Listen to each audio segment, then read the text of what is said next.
A note on the bizarre comedy The Deal.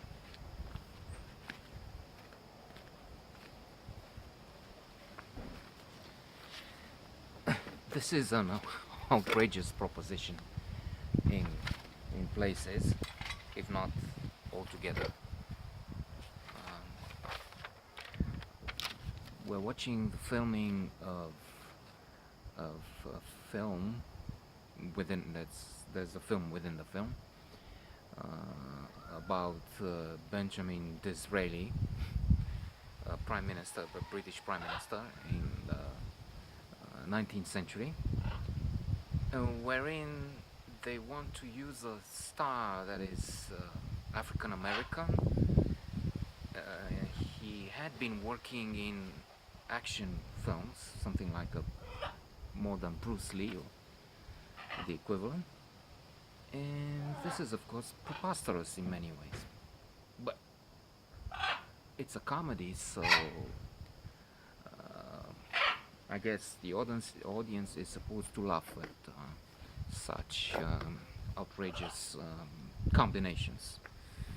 Um, the result is mixed, I would say. Yes, there were good moments in the film. There are good moments in the film, but altogether, I would just say it's still somewhere at 7 out of 10. But maybe I'm wrong.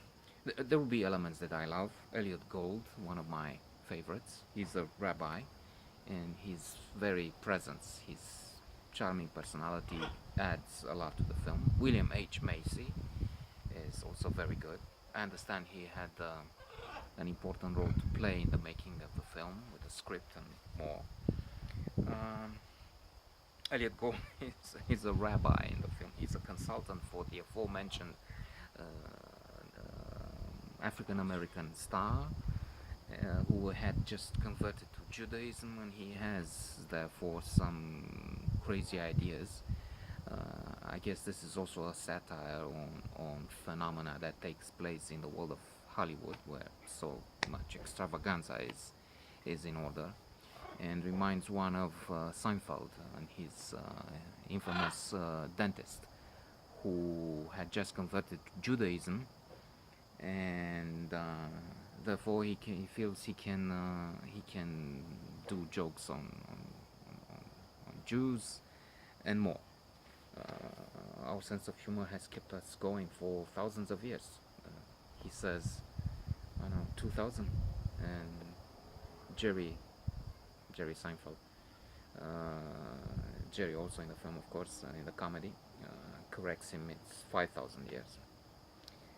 He hasn't had time enough to learn about his new culture, and the same thing here. This star has converted, and so he talks about having more Jewish people in the film.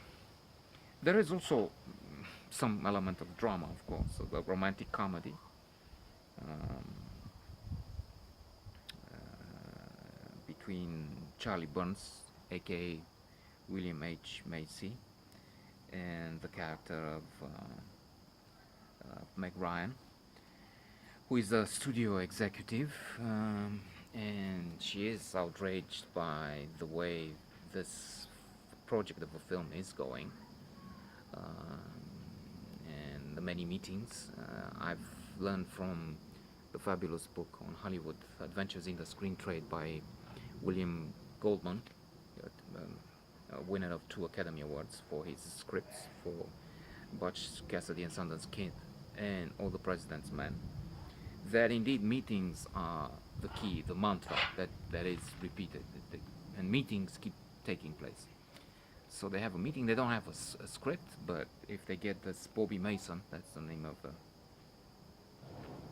actor supposed to play Benjamin Disraeli, which also becomes an action-packed film, even if the initial idea was worlds apart. And this Charlie Burns at the beginning thinks about suicide. Is very, he's very depressed.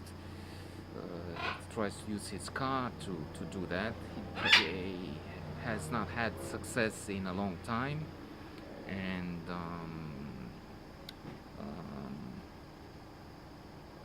his pool is full of vegetation, of trees, but he keeps hiring screenwriters